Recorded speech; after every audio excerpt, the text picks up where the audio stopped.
All right, it's 6 o'clock. We'll go ahead and call the meeting to order. Welcome to the Interstate 35 Community School District Board of Directors meeting. We'll go ahead and do a quick roll call. Cindy? Cindy present. Roger, present. Sarah present. Eddie present. William present. All right. Jeremy Mask is not present tonight. We will now do the Pledge of Allegiance.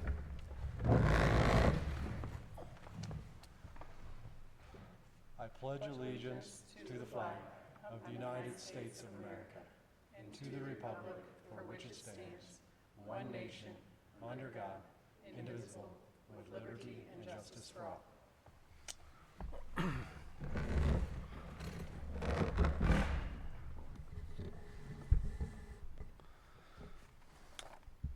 All right, well, we'll review the Interstate 35 mission statement and district priorities. The mission statement is, the Interstate 35 Community School District exists to develop lifelong learners and responsible, productive, successful citizens in an ever-changing society. District priorities are to articulate and support a cohesive, student-centered PK through 12 vision for continuous school improvement, engage in effective teaching and relevant learning for the 21st century, and operate with fiscal integrity, efficiency, and effectiveness. Next item on the agenda is to discuss and or approve the agenda. Does anybody have any discussion points for the agenda presented? I would entertain a motion on the agenda. I'd move to approve the agenda. And I'll second that. We have a motion and a second to approve. All those in favor, say aye. Aye. Aye. Opposed? The agenda is approved. Next item is the Education Spotlight, which is the recognition of retiring teachers. So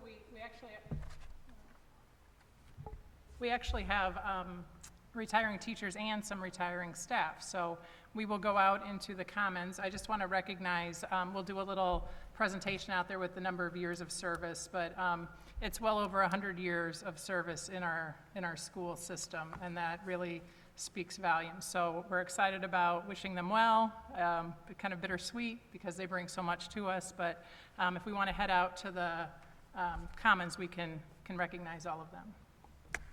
Sounds good.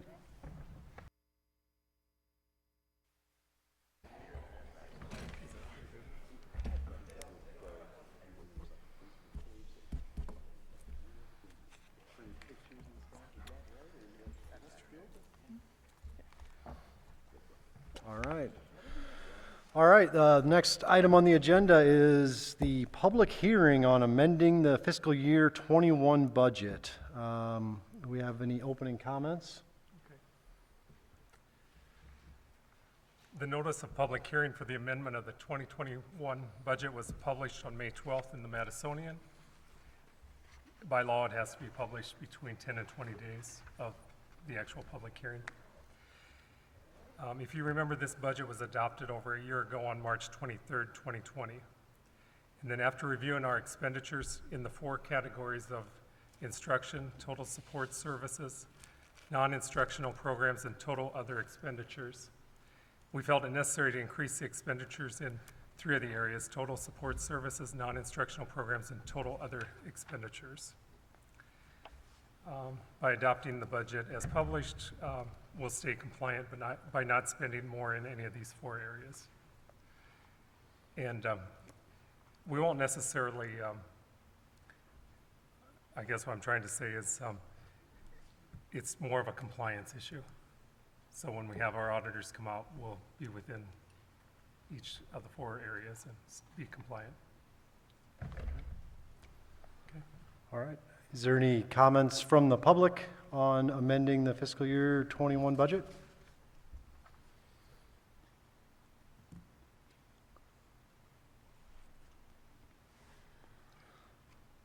All right, we will close the public hearing on amending the fiscal year 21 budget. Next item is the open forum. Residents, students, parents, guardians, and staff members of the district may address the board about relevant topics. Those who wish to speak must sign up at the beginning of the meeting. Speakers' participation is limited to 5 minutes per meeting.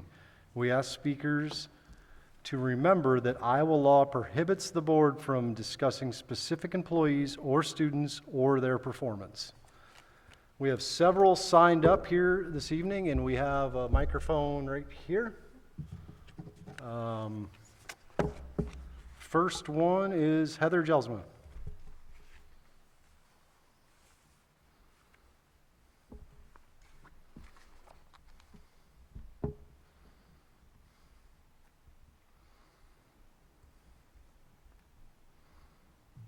Good evening.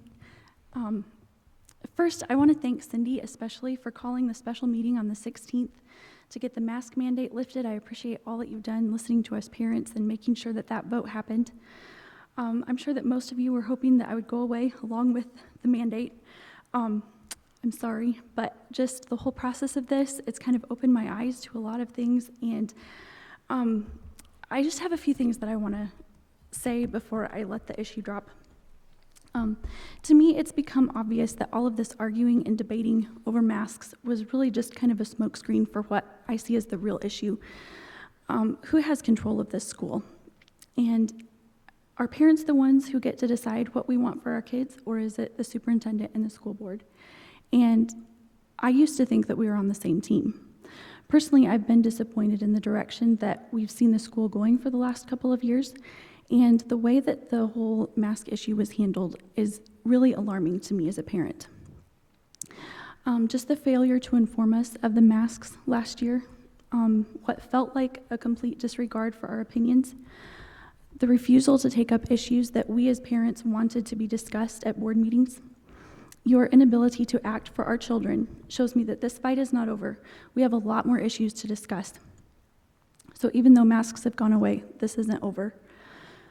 Our country was built on the belief that every person comes into the world with a few basic human rights. The Declaration lists them as, in the basic form, as life, liberty, and the pursuit of happiness, and describes them as inalienable, rights that cannot be taken away, denied, or transferred. Part of our right to life is the idea of self-ownership. We are in control of our own lives, and our ability to reason, assume risk, and make choices are fundamental to our concept of humanity. If our rights are ours by birth and not from governments or institutions, then there are really only two ways to lose them. Either we give them up willingly, or they are taken from us by force. This past year, I believe, was an example of both. Personally, I gave up my rights when I decided not to fight your mask mandate and homeschool instead. A lot of us gave up our kids' rights because we simply didn't exercise them. Many people gave up their rights freely for the common good. And while that's your choice, that's fine if you want to do that. You cross a line when you attempt to force others into your choice. Our founding fathers knew that the best way to promote the general welfare was by protecting individual choice. A couple of weeks ago, we saw our kids' rights being taken away by force when the sheriff was called because a small group of students decided to assert their right not to wear a mask. Remember, there's no law requiring anyone to mask. And none of your cited CDC and public health guidelines have ever mandated masks. They can't because these institutions don't make law. The kids' choice to not wear masks was intelligent, reasonable, and they were taking responsibility for their own person.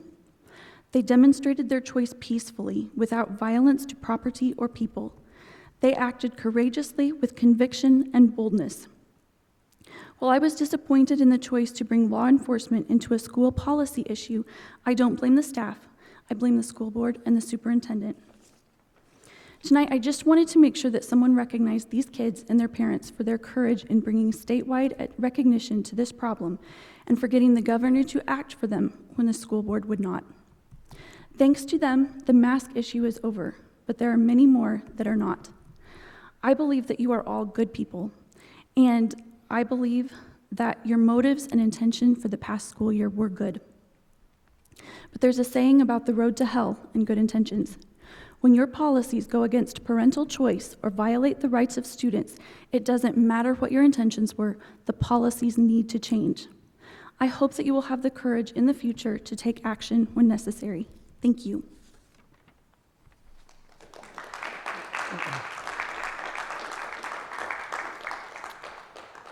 Thank you. Next is Scott Williams.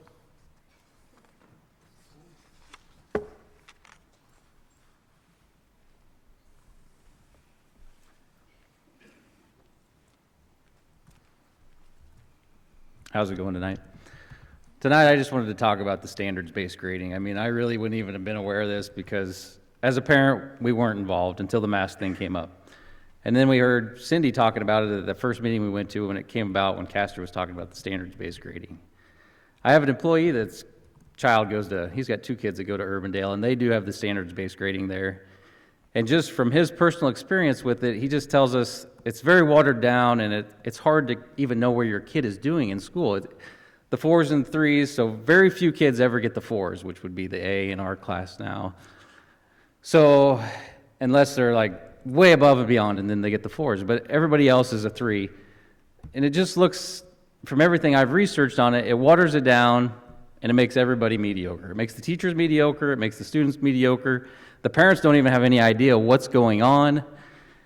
And I really think we need to examine this farther before we do a full implementation of it to the whole school. I mean, this needs to be discussed more than it was. I don't even know how it was brought up or whose policy it was to change, if the board sets that policy or if the superintendent decides that, or how this was done. But I think there needs to be further discussion. The community needs to be brought in on this before we just jump all in and go back to this different system where people aren't even going to know where their kids are or how to catch up. Because we have one of our children is in 4th grade.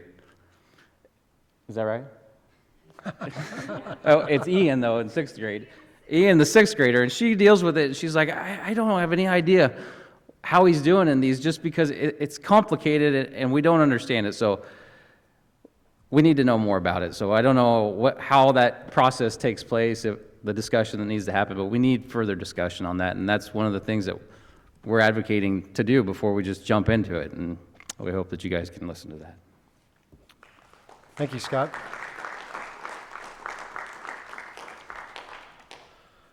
Brooke Miller.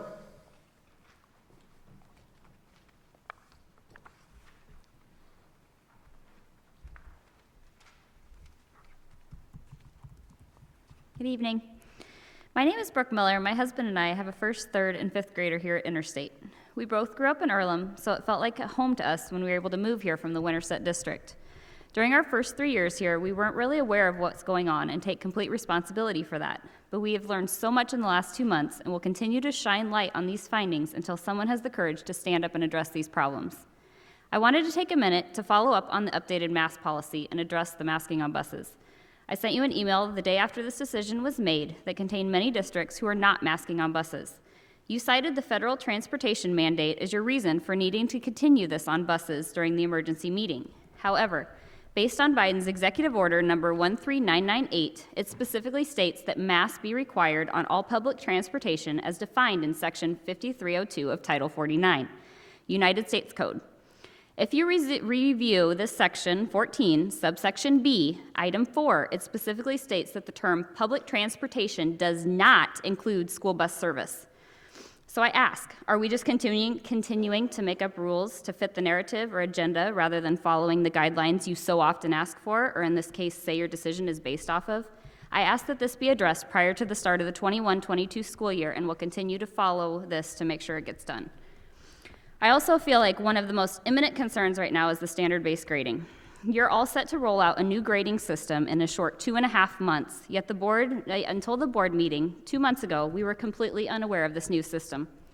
I think it would be safe to say that the majority of your parents still have no idea that this is even being implemented.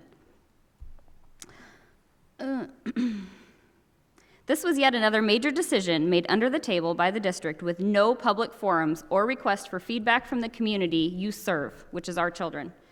This is a system the school board, parents, and most teachers do not understand, and despite the request from the board, specifically Cindy, for you to work on educating parents and staff, we sit here the end of May, and you have not even communicated to the community that this is set to start in the fall, let alone have any educational opportunities on the calendar to help us understand this better. Aside from this lack of communication, there are many questions that need answered. We're told that some other schools are using it, yet we have no feedback on what they actually think about it. Do they like it? Has it been successful for their students? What have been the struggles with it? Most importantly, is it even something that is beneficial for a small rural school district like ours compared to the larger community schools that implemented this type of grading? One of the first things I'd like to see addressed is how are you going to determine when an intervention is needed? This is key to ensuring our students' success, and if we are struggling as a school to get test scores where they should be, is a system where we have no idea when to step in with interventions going to help the students or hinder that. How are we going to convert GPAs? Will those affect scholarships, getting into college? How about kids who don't perform well on tests despite knowing the materials? What about those who only want to learn enough to perform well on the tests and don't gain any long-term knowledge of the material? How does this tie to teacher accountability and properly teaching the materials if the students can take and retake tests? The list goes on, and after hearing the administration say that they couldn't implement a quality virtual program in this past year in only a few short months, how do you plan on doing a quality job of educating this district in the same amount of time? This system may have been in the works for years and piloted to a very select group this past year, but I think it's safe to say that the last year and a half has been far from normal learning for our kids, and that we have many things that need done to get them back on track so they can achieve the level of educational proficiency that they need to be at. As the old saying says, if it isn't broke, don't fix it. So why is the administration's priority focused during a time when our kids continue to slide backwards on something like this new program? And I think that says it all. Thank you. Thank you, Brooke. Dr. Vincent Boom.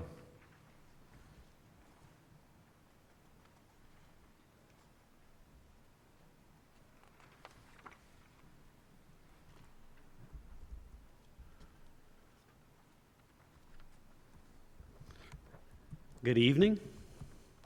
Thanks for having me. Thank you for having me. This is my first year here. My son was a senior this year. Little track record from where I come from. I used to live in Minneapolis. I'm not sure if everybody knows what happened in Minneapolis. Yeah? Invaded, burned to the ground. I used to live in Kenosha, Wisconsin. Invaded, burned to the ground. I used to live in Virginia. Invaded, burned to the ground. I'm from Chicago. More people are shot every weekend in Chicago than most small wars around the world. So, I actually had to move my child from Illinois to come here, which, what an absolute blessing it was. Because Illinois, they refused to open the schools. It was fear.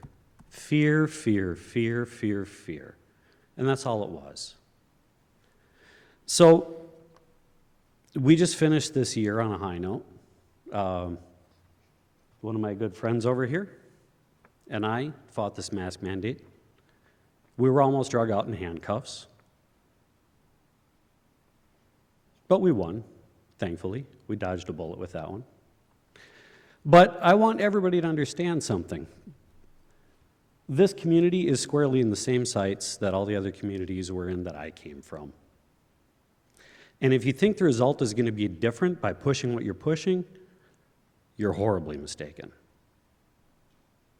So I want everybody to understand that I come from academia, I have a PhD. Not that that really means anything, but I've spent a lot of time in academia, which is where the 1619 Project comes from.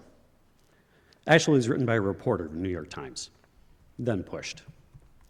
And now it is pushed by the school teacher unions. It is entirely political. It is not meant to bring anybody up. It is meant to tear down. That is all it is destructive. Nothing good will come from it. However, it's big money, huge money, unlimited funding. And that's what you as a community are up against. I would have liked to see this place filled with the community. People need to know. And you can consider me a harbinger if you want. Every place I've gone has been invaded and burned. So it used to be that the United States was the last bastion of freedom. Now it is rural United States that is the last bastion of freedom. My son has graduated successfully. Fair winds following seas. This is up to you folks to decide who's going to have the power in your community and over your schools. You will have to come together as a community and face this. And I don't want to point fingers at the board here. They have a tough job. They're making some really hard calls. And they're facing unlimited funding. And they also get rewards. Don't forget that. So, people, you choose how you want this to turn out for your community. Do you want it invaded and burned? Or do you want to be that voice of freedom and lead the way forward? This is your choice now. Board, I respectfully request that you stand down from this. You lost on the mask mandate. You're going to lose on the 1619 project. And we start getting into twisty words here, where we talk about responsible, productive, successful citizens. Is that what you're creating? Or is that just your definition of doing what you're told? Because what these words say to me is children should learn to question orders, not just blindly follow. You have a choice to make. And you have a choice to make. Please make the right one. Thank you. Have a good night. Thank you. Next up, we have Michael Mayhew.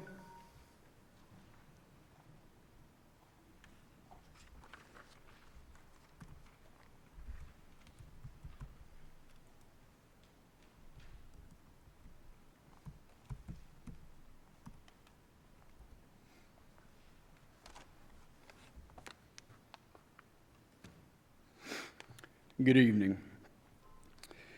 So what I will be talking about this evening is, it was going to be buses, but that was already covered. Good job. So now I will go on to the vaccines that everyone is so looking forward to having their children taken. I don't think that that will be a good judgment move on y'all's part to require or even think about requiring for any school activities or even attending school for that matter. One, because the current vaccine is designed for adults, those over the age of 22, 23-ish. Not only that, but they're still in testing stages. FDA hasn't fully approved it to be put on a immunization schedule for anyone. Children up to the age of 22-ish, being young adults, are not susceptible to getting nor passing to the elderly and older adults.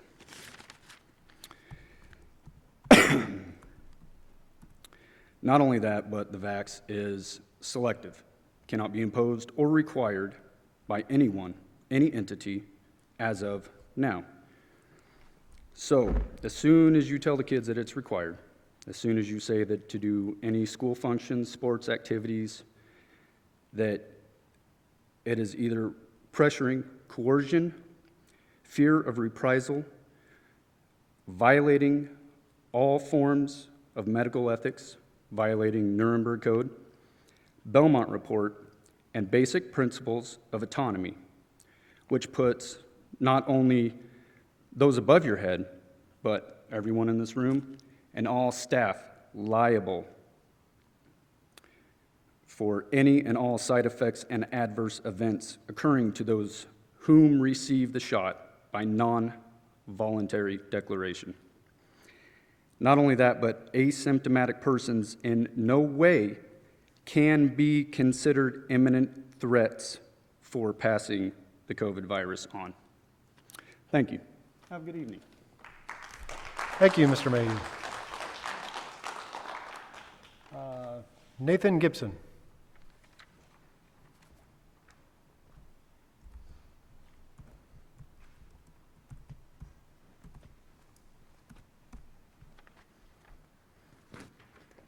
Hi, Sharon, Cindy, Roger, Sarah, Eddie, thank you.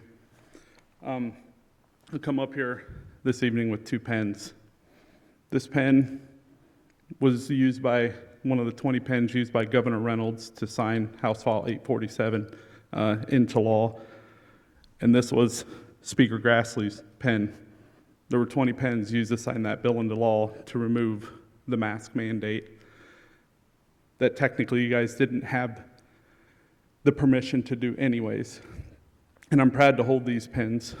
Our legislature and our governor saved these for the 13 kids that had to take a stand here at I-35.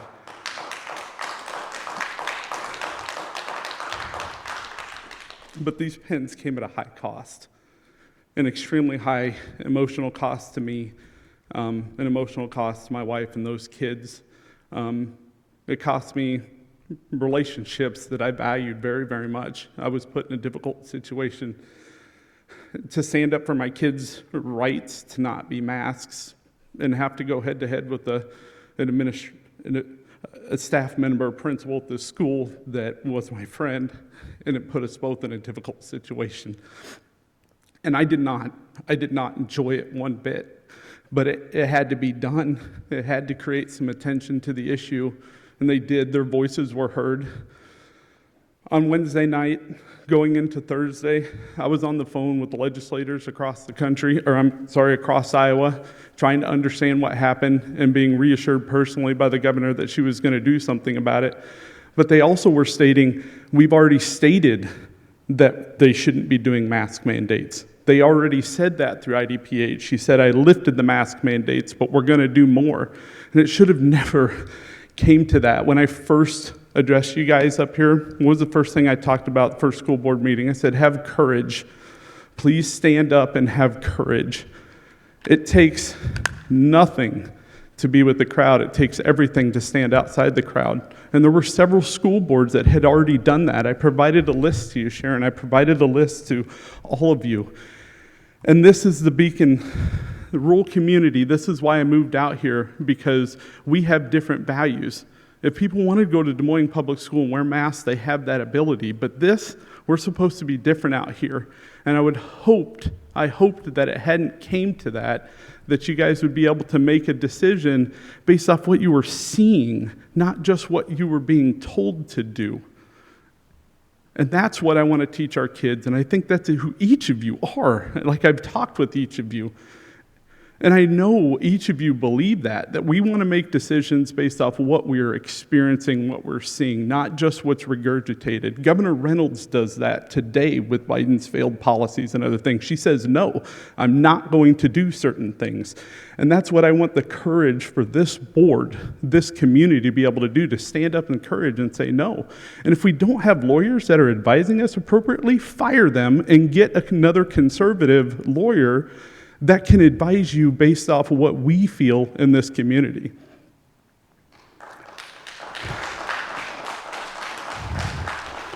I want to try and repair the rift, and I hope that I can repair the rift that I caused, because again, I didn't enjoy it.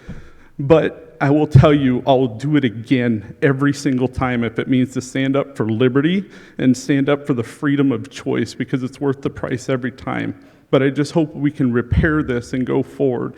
And I would simply ask in the most respectful manner that if you feel that you don't have the courage to do that, then please take a pen and step aside and let somebody in the community who can make those decisions sit in that chair and make those decisions based off the will of the community. So thank you. Thank you, Mr. Gibson.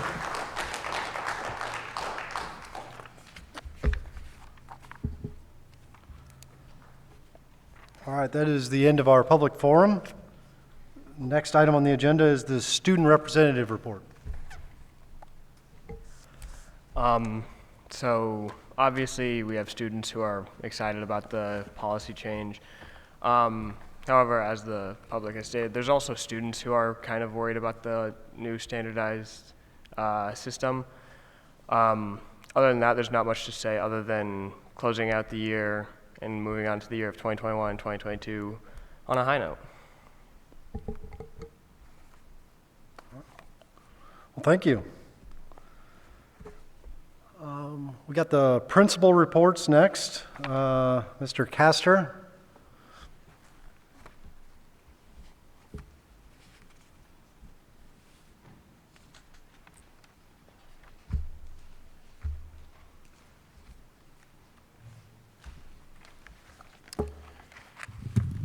So the last week and a half, we have been working with our curriculum team groups throughout the secondary. We have had meetings set up. It's probably been 2 weeks now, but we've met with each of those teams to talk through the professional development cycle, if you will, for where we're going into next school year. Those groups as a team made a selection for where they wanted to start coming into the fall when it comes to unit design, which is our understand by design process, or standards-based grading or assessment or rubrics. We left that choice up to them. They did make that selection depending on where they felt most comfortable or where they wanted to learn next within their professional development plans. So the goal for those teams, as I shared with them, by the end of next year, they will pilot their standards-based grading program. That doesn't have to be first semester. It can be second semester, so they can spend first semester learning or working through their professional development program to gain better understanding of that. We've got 3 nights scheduled for parent nights, June 14th, July 13th, and August 5th, which is registration night or in-person registration night. So we'll hold 3 opportunities for parents to see a presentation on what that looks like, ask clarifying questions. Any of those things can be done at that time. Prior to, I think we can share out our plan for that. We have our handbook taken care of now. I have an FAQ that would help clarify anything that people may have questions about as well at this point. But again, we will go over all of that material on those 3 nights. It will be the same presentation on all 3 nights. So it's not going to be you don't need to attend all 3 to have an understanding. You would need to be at one. 6 to 7 p.m. right here in the auditorium will be the nights that is scheduled. Next year the BLT group at the secondary has spent a lot of time planning for next year's program and what that will look like, next year's schedule. They suggested that we move to an 8-period day. That first period will be when we have our intervention time. It'll also be, there will be electives available for high school students if they so choose. So they could fill a full 8-period day if they wanted to. If they want to take that time as a study hall or time to work on their PSEO classes or, again, whatever they would like to use that time for, it will ultimately be available. We'll be gathering that intervention data. We're working on that with our middle school students right now as they finish up FAST testing. They also are taking an auto reading test right now, which is a screener for students to better help understand where we can support them in those interventions. Yesterday we had a great graduation ceremony yesterday in the gymnasium. We had 50 graduates that came across the stage. 3 student speakers. Our valedictorian was Summer Pasuti. Our salutatorian was Maddie Williamson.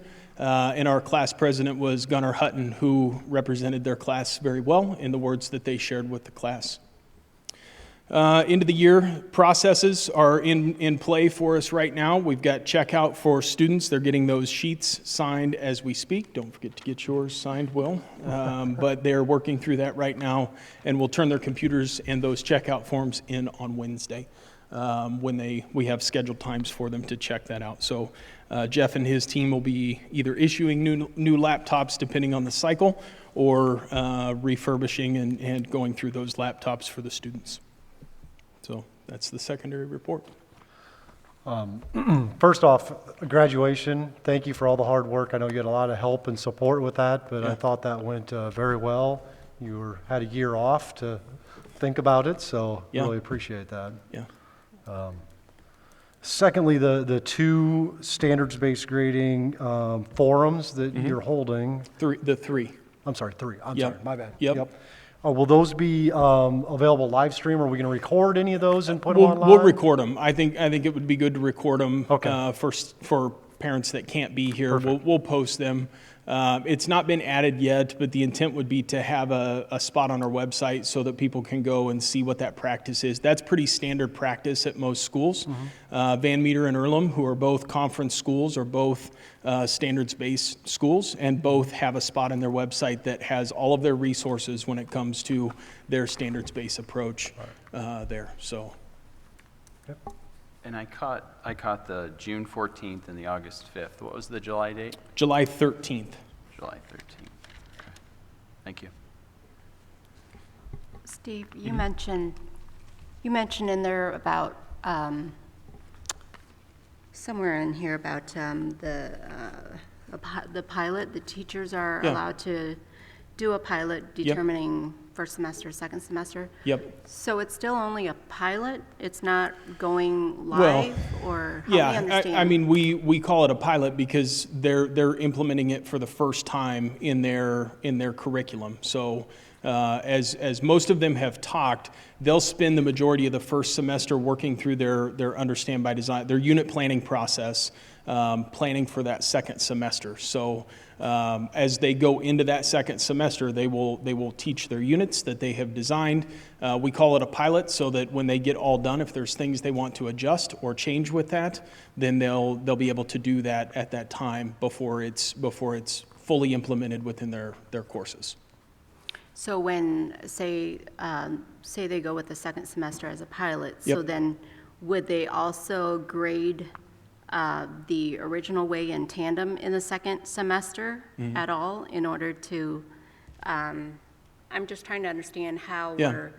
we're putting the two together. Yeah. Because one semester will be original grading, the second semester will be the SBG. So how do we pair that together? Yeah, so at the end of each grading term, a letter grade's still determined based on the student's performance throughout the semester. So if they get an A in world history first semester, they get a 4 point whatever on the grade scale. If they get a 3.9, let's say that translates to an A for us, they're still going to get a letter grade on their report card.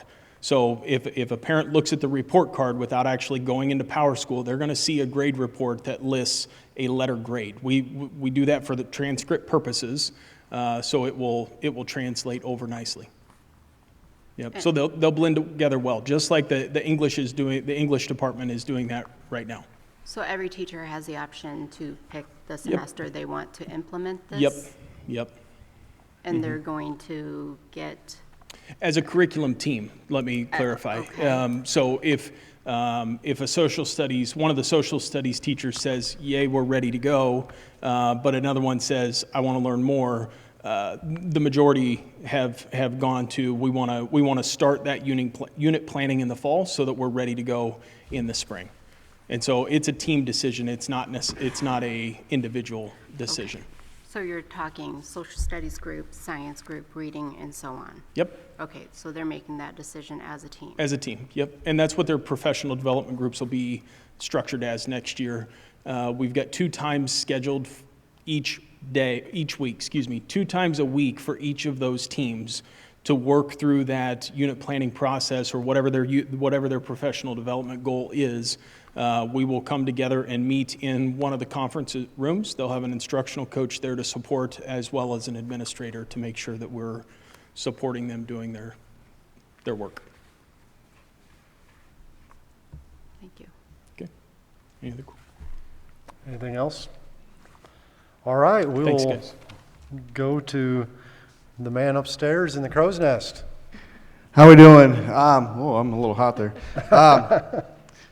Just kind of wrapping up the year. It's been a really good month in the elementary. Every grade had a field trip to some place, whether it was zoo or Living History Farms or just various places that they were able to have some sense of normalcy in those field trips. And I think other than fourth grade getting a little wet at Living History Farms, they all went really well. Had a lot of lunches in the park over the last week. The weather finally cooperated a little bit between the rainstorms, that the kids were able to kind of have that year-end wrap-up that we like to do. Speaking of year-end wrap-up, tomorrow is field day that we'll be attempting if the weather again cooperates. Looks like right now that we'll be able to get that in. We didn't know if we would be able to have it, so it's going to be kind of a slimmed down version of maybe what field days have been in the past, but something that we can get out there and do. If the weather doesn't cooperate, we've got a backup plan of a movie here in the auditorium. So hopefully, cross fingers, tomorrow afternoon the weather looks nice and we can get out there and do a couple events. I know Mr. Douglas has some big plans for next year's field day, kind of doing like the old classic all-day track meet type field day where the kids have the events and the ribbons and the whole 9 yards. So looking forward to getting that kind of going. It's what I remember as a kid, and I look forward to kind of having the kids be able to have that same experience. So it's been a good month for that type of stuff. Looking towards next year, Natasha Cooper, the curriculum director, and myself have been working this last month, meeting with every grade level team, going through some math research that our AEA consultant shared with our staff. It's been, I think back in March, he came and did a presentation, different ways of scheduling your math block. We've worked with every grade level. Through those, we did some observations in the classroom to see them using some of those new formats, helping them with what type of professional development they might need around that for next year, and kind of helping use that pilot, if you will, to steer next year's development for each of those teams. And they can use their PLCs and their collaborative teams to work on some of that process. So even though we're still wrapping up this year, looking forward to next year, our BLT is still finalizing our schedule, very similar to what we've had in the past, with really the main goal of trying to implement some collaboration time for the teachers. One thing that has kind of come out of this year's unprecedented schedule has been the benefit that we're seeing from that extra collaboration time with the teachers, and so we're trying to meld that into our existing schedule so that we can continue the growth that we've made within those groups, and we can continue that in the next year's schedule. Other than that, just kind of looking forward to wrapping up this year strong, and hopefully next year is a better year for everything, society-wise, and we can just have a great year. So, any questions? Anything for Mr. Tessau? All right, superintendent report. Yeah, so I have just a few things. We have some guidance about our return to learn plans. We've gotten funding from the federal government for coming back to school, return to learn. And so we had ESSER funding, we had money that was called GEARS funding, we had ESSER 2 funding, and we're now in the midst of ESSER 3 funding. And really that money is designed to help with learning loss, if there was learning loss, or where kids are now. So summer school programs, possible after-school programs, things like air quality.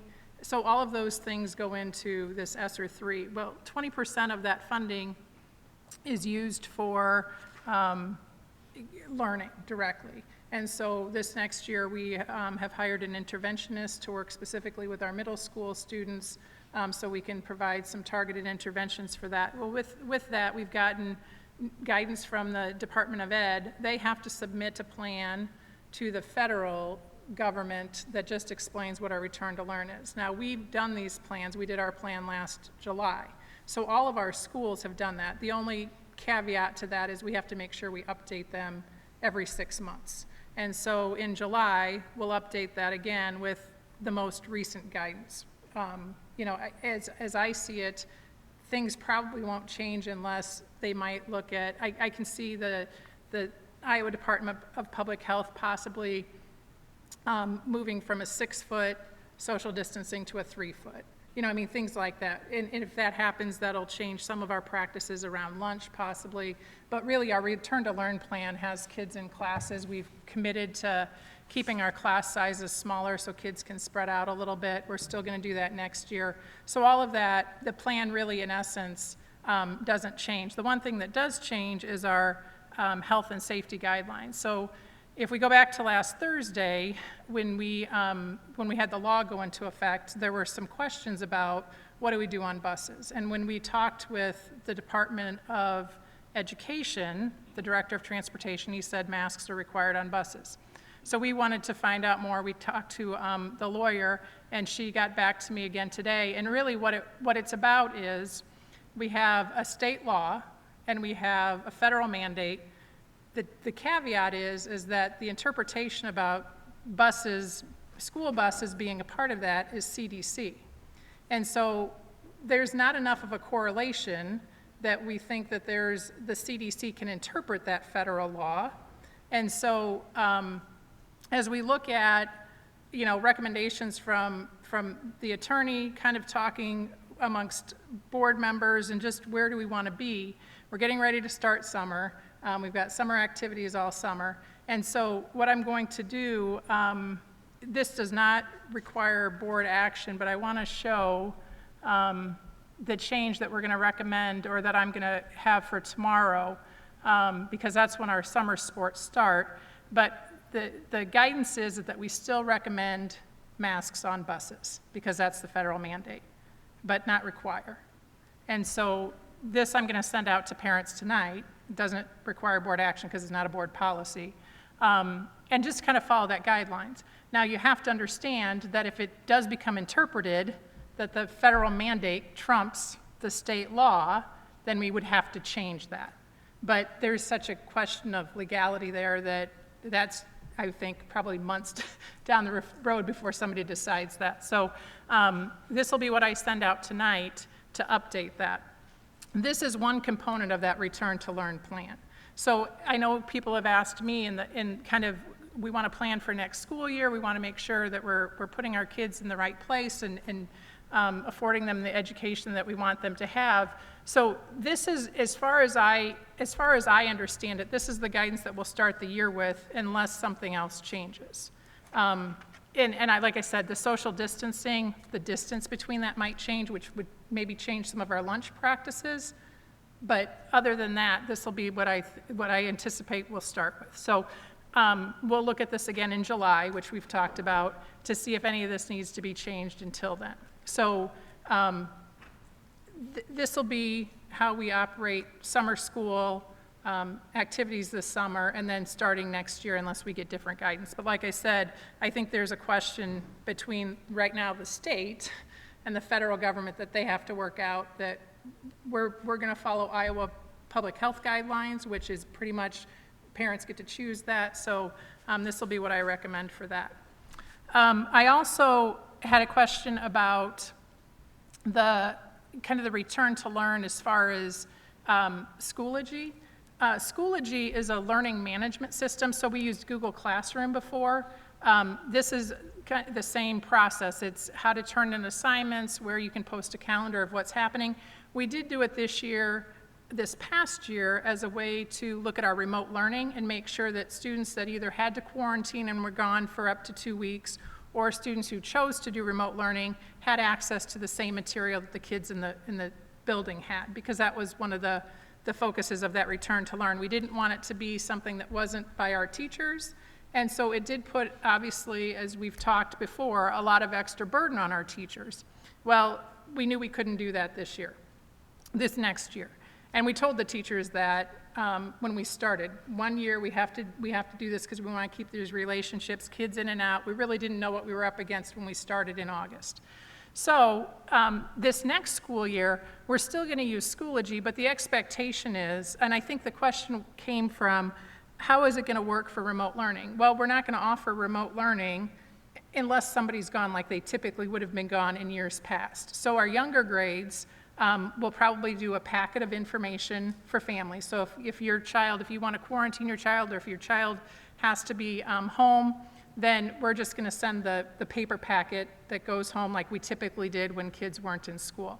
5th through 12th grade, kids use that to turn in assignments, so that's where they're going to just get their assignments. It's not going to be the same where we would expect to have videos up there. Now, a teacher can do that, and a lot of them have videos from this year that they'll use for next year, but that's not the expectation. It's just going to be our learning management system that we've used in the past.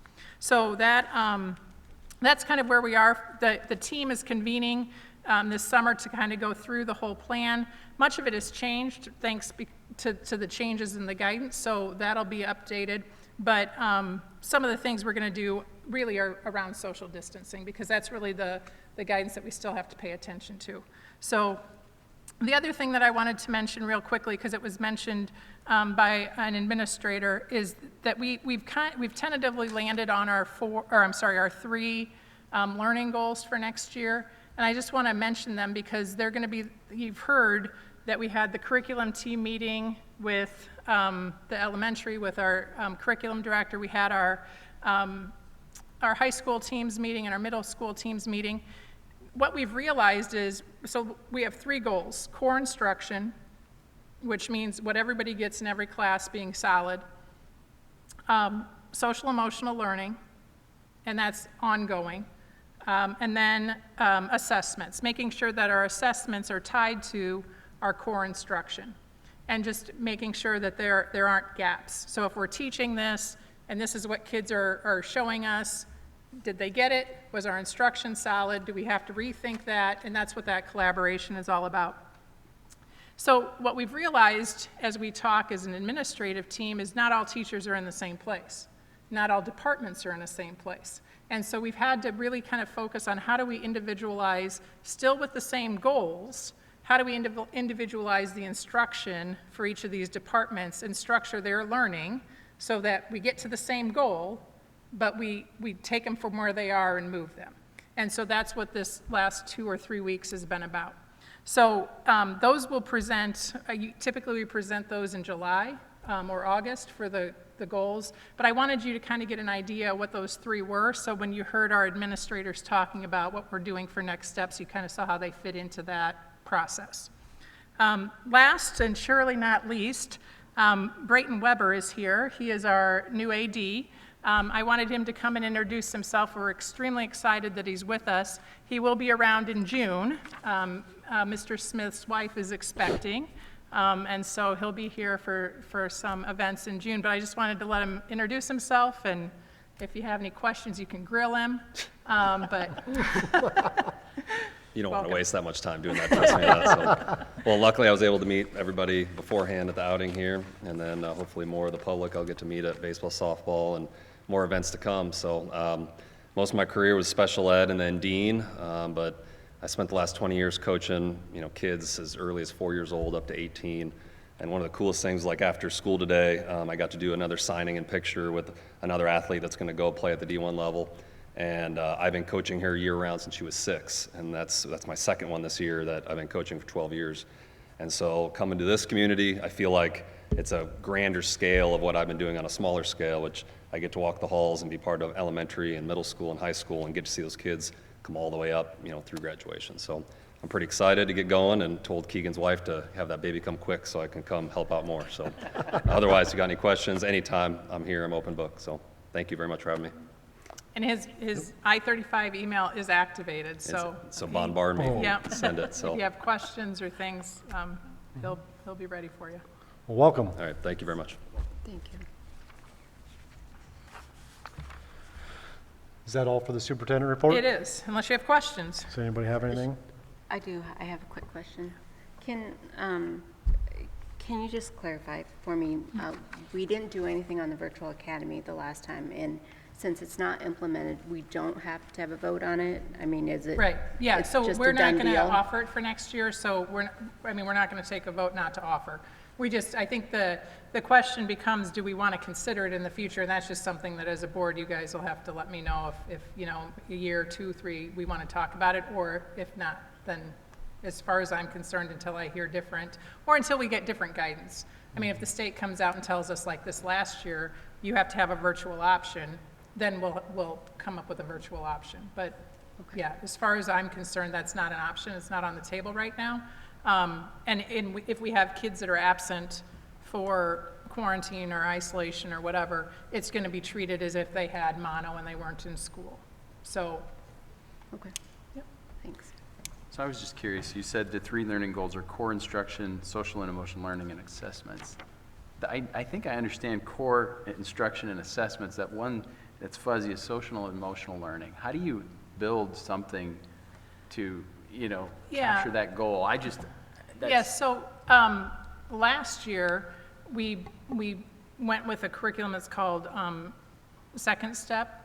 And I'll just give you an example. So right now, I'm in the process of reviewing programs with the program lead. So I met with Jacob Hettinger today, and just to give you an example, he implemented the Second Step curriculum, which is a guidance social emotional curriculum. So he goes into the classroom once a week and he teaches a lesson.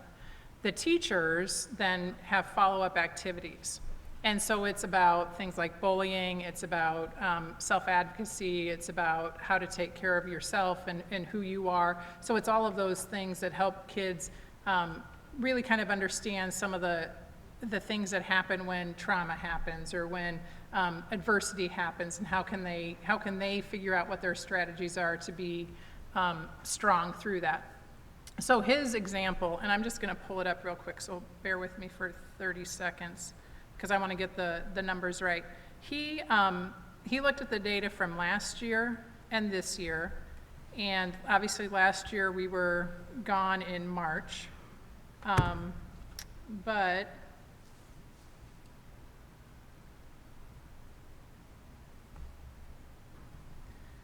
he had this year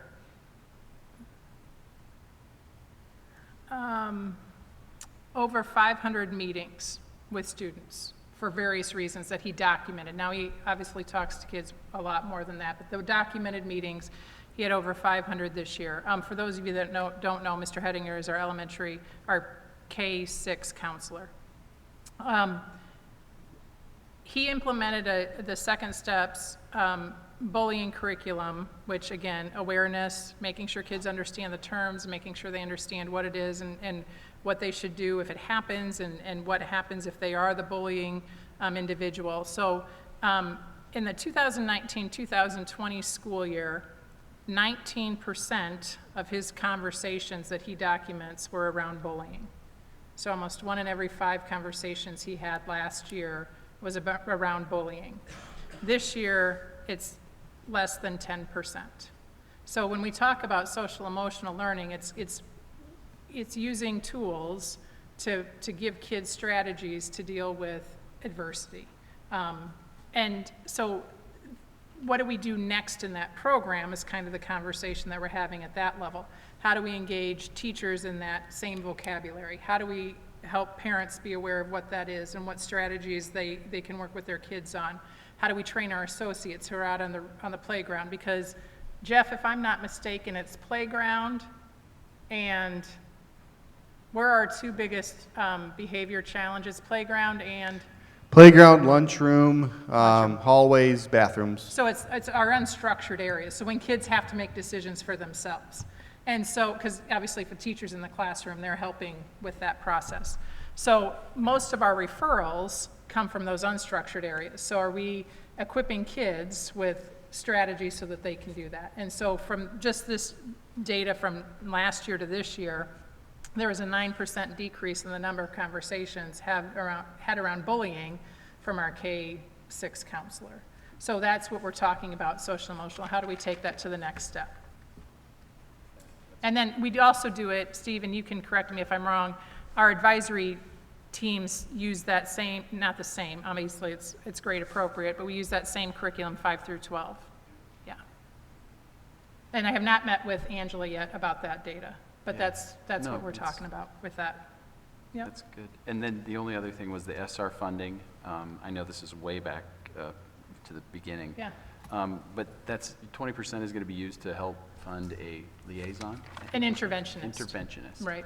And is that just a 1-year funding, or is that a So funding stream? Yeah, it's, right now it can be used up to 2024. It was 2023, now they've extended it, sorry. Now they've extended it to 2024. I think we get about $530,000 for that. So we currently, for our ESSER 2 funds, we've used things like our health associate, that salaries come out of that. We've used it for some of our curriculum. We've used that for summer school, what we have coming for summer school to provide transportation for that. So there's lots of things that we're using that ESSER 2, and then all of that can still be used for ESSER 3. But we're also looking at things like, air quality, the air conditioning, making sure we're getting fresh air ventilated into our rooms, which, I mean, obviously COVID is a factor in that, but it's just healthier for kids regardless. So that's what we're talking about. So as we get more guidance from the state, which I anticipate here in June, then I'll share that I'm not used to this being here, sorry. And I talk with my hands. We'll talk about that in the June meeting and let you know kind of the specifics of what we need to do. But there's guidance. We just have to send to the state. Some of the things that we request, we have to get permission for, but some of them, it's just if we're making up for that learning loss, they apply. Did you say Jacob Hedinger, he implemented the bullying awareness, it's only in middle school, or did you say further? So he actually taught it. He was the instructor for K through 4. Okay. It is being implemented, the SEL, the second step, this second, I want to say second story, but that doesn't, for some reason, second step, thank you. The second step is actually being implemented 6 through 12, but 6 through 12, it's taught by their advisory teacher. So each advisory teacher teaches a lesson each week. Everybody in 6th grade has the same lesson, but there's 3 different teachers that teach it because they work with their advisory kids. They've built relationships with them, and they're working through those lessons with them. But Jacob teaches it for the K through 4. He teaches all of those. He teaches 5-6 also. Oh, he does 5-6 Yep. as well. Thank you. I was just going to ask what happened to 5th grade. Yeah. Okay. He does advisory for he does second step for 5-6. It's an there's a guidance exploratory. So, but that's 6 weeks. Yeah, That's for 5th and 6th. yeah. Okay, thank you. All right, I think we're ready to move on to the next item, which is the discussion of the consent items. Should have past meeting minutes in your board packet along with the monthly bills and financial statement. Then I got a nice list here of hires and resignations that I'll read through. Thad Tusi is hired as the K-6 guidance counselor. Dallas Gilliland hired as the high school assistant baseball coach. As the full assistant position, it was a shared position. Brandy Moa-Lamp hired as the high school head volleyball coach. Brandy Moa-Lamp resigns as the assistant high school volleyball coach. Danae Coleman was hired as a halftime K-5 music and K-12 music. Stacy Krebs resigns as the 5-12 instrumental teacher. Maddie Olson resigns as elementary associate. Tina Richards resigns/retires as cook. Jamie Lee resigns as elementary associate. Brett Douglas resigns as the assistant baseball coach. Mike Stewart resigns as the high school track throwing coach. Samantha Giles moves to a 260-day contract for daycare. And Brant Payne hired as the 5-12 instrumental music teacher. Any discussion on the consent items?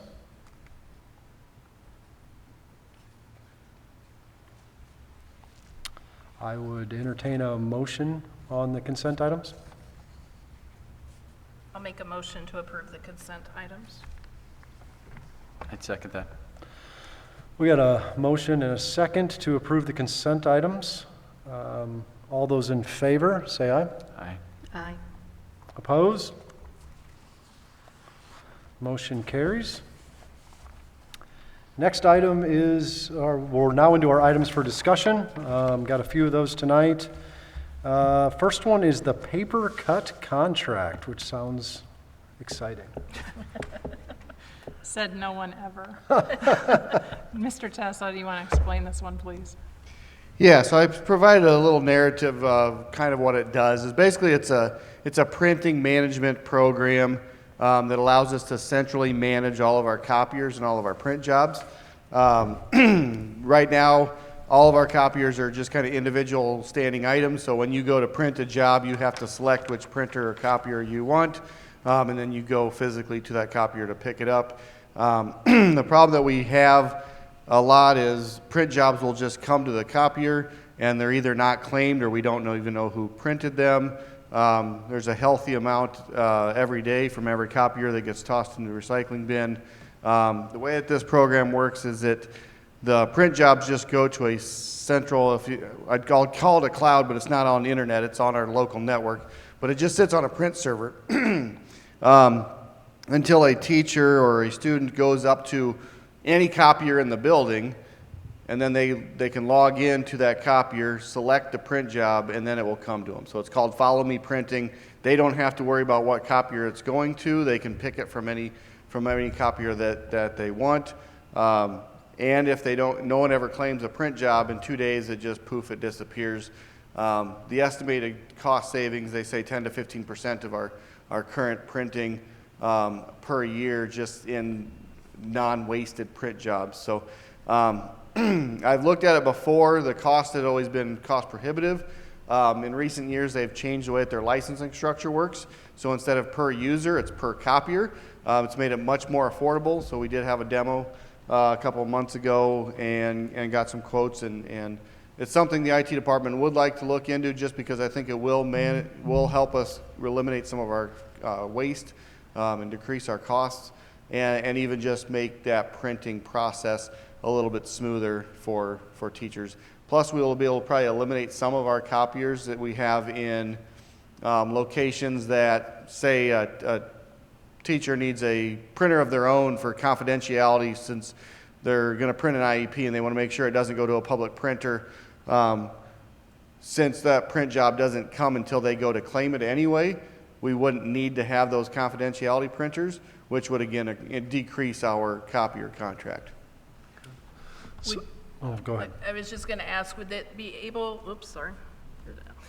would it be able to be connected to their ID so they don't have to punch in numbers? Actually, they can use their key fob that they use at the front door.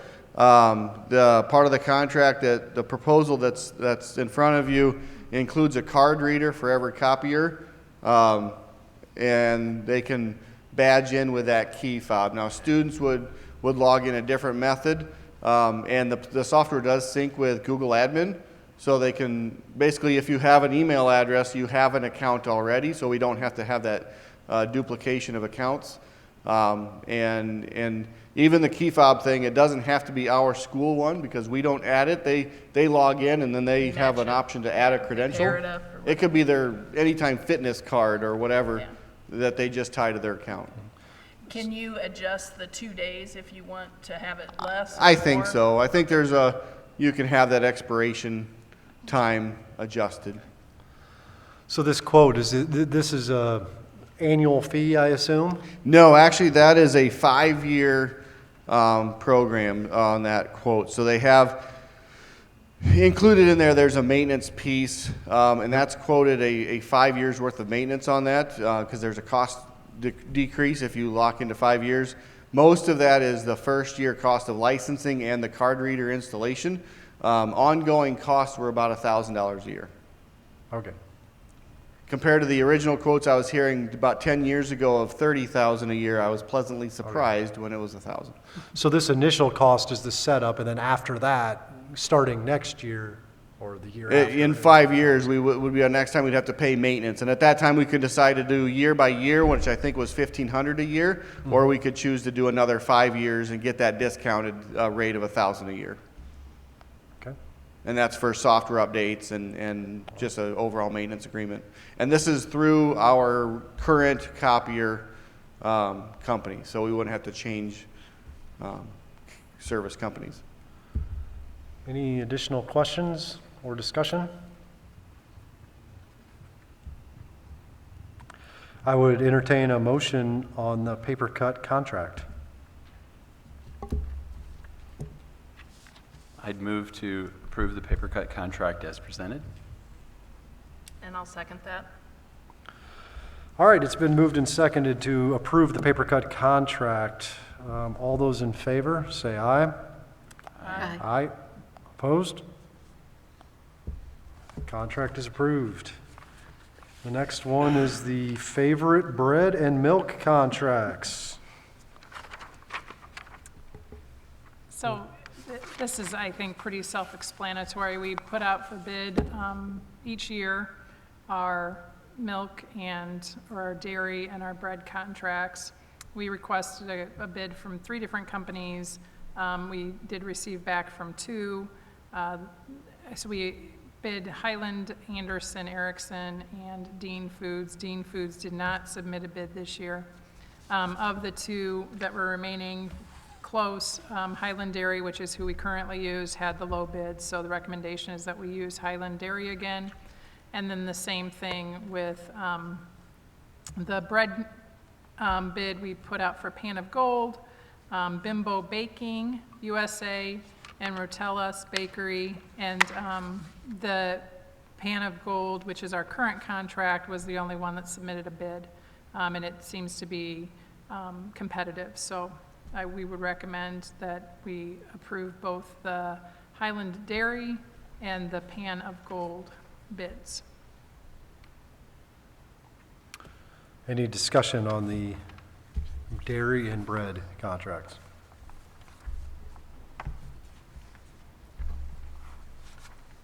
All right, I would entertain a motion on the bread and milk contracts for the 2021-2022 school year.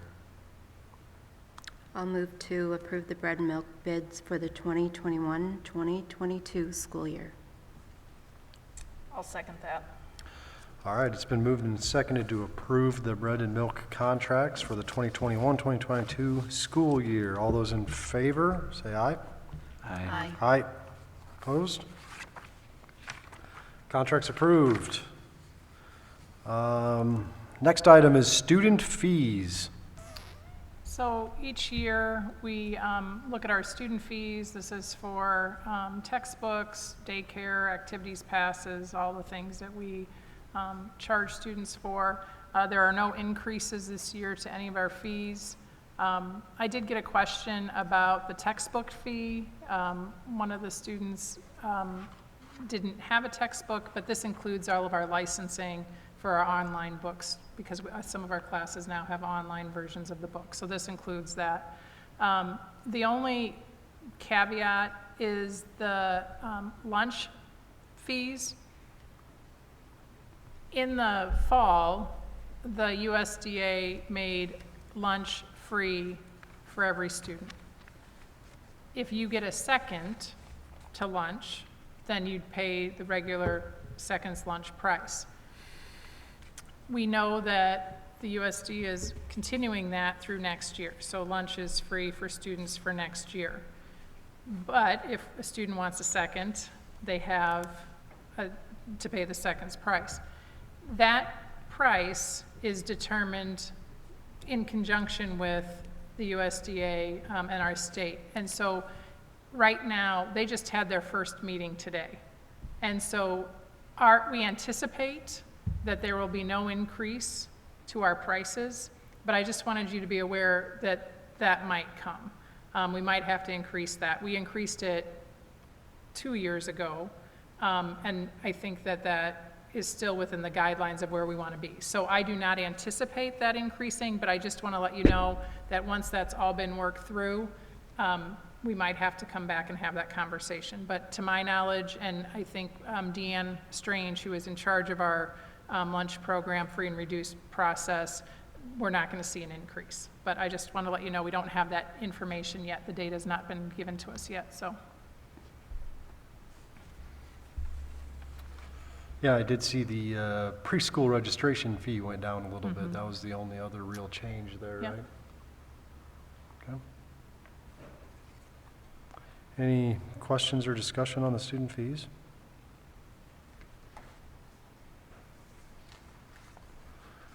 All right, I would entertain a motion on the student fees. I'll make a motion to approve the student fees for the 2021-2022 school year as presented. I'd second that. It's been moved and seconded to approve the student fees for the 2021-2022 school year. All those in favor, say aye. Aye. Aye. Opposed? Student fees are approved. Next item is the audit services. Mr. Bauer. We sent out, for FY '21, we need to secure an auditor. And so we sent out 9 different RFPs, which request for quotes, to 9 different audit firms, and we received them back. And so we're recommending our current auditor, Schnurr and Company, because it's the lowest bid. And do you have anything to add to that? It's a 3-year recommendation with an optional 2 years. So this is something that we do have to approve either every 3 years or every 5. Our recommendation was we use 5. We've been impressed with them. They're timely. They get us the information. They're easy to work with. I mean, it's one of those things where we've had success with that group, and they're reasonable in cost. We do have one caveat, which most, is that my microphone, Jeff? Sorry, I can yell. Oh, thank you. There's one caveat that if we expend more than, you have the exact number? Yeah, if we have $750,000 in federal funds, then they do a single audit. And then that adds $4,000 to that fee because they'll be spending at least one more day here and the additional field work. So I'm just making you aware because we are seeing, a possible $500,000 in COVID money. We're probably not going to spend that all this year, but I just wanted you to be aware that if we approve it for the $6,000, the $6,200 next year, the $6,400 the year after, on any given year, if we get a grant or we get money from the federal government that exceeds that, it would increase it by $4,000 whatever year. We would exceed the $750,000 of federal funding. So just an awareness. In the annual audit, do they provide us with management recommendations? Yeah. They do. If there's anything that we need to change, they do tell us, yeah. Have we come across any glaring issues? I'm assuming that you're able to respond on every, if there's anything that comes up where, they make recommendation for us to do something, I'm sure you're able to respond, but I was just curious if there was something glaring that is brought up. We would respond, but it would be in the audit report as well. Is that what we received in the Yeah. March meeting? So, Right. okay. Yeah, it's available on the website as well.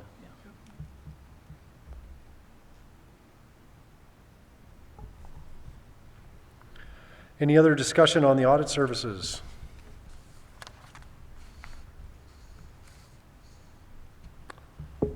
All right, I would entertain a motion on the audit services. I'll move to approve the Schnurr and Company audit services for the 3 years and the additional 2 years as presented. I'd second that. All right, we got a move and second to approve the audit services. All those in favor, say aye. Aye. Aye. Opposed? Audit services are approved. All right, it is the last item for discussion, which is the amendment to the fiscal year 21 budget, which is what we had the hearing on at the beginning of this meeting. Does anybody need additional discussion or clarification or questions on it?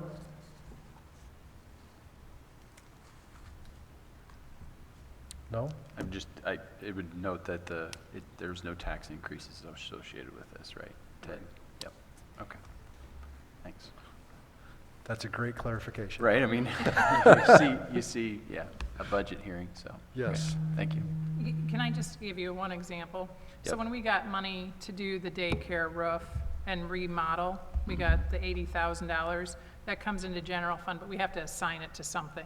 And so by increasing that budget, we're actually assigning it to that budget. So it's just cleaning up some of that stuff that we've encountered throughout the year. Earmarking, Yes. basically. Yep. Yes. Okay. All right, if no further discussion on the budget, I would entertain a motion. I move to approve the amended fiscal year 21 budget. I'll second that. Got a motion and a second to approve the amended fiscal year 21 budget. All those in favor, say aye. Aye. Aye. Opposed? The amended fiscal year 21 budget is approved. That is the last item on the agenda. We do have our next regular board meeting on Monday, June 28th at 6 p.m., and we will have a closed session at 5:15 p.m., so directly before the regular board meeting. This time, I would love to hear a motion to adjourn. I'll make a motion to adjourn. Second that.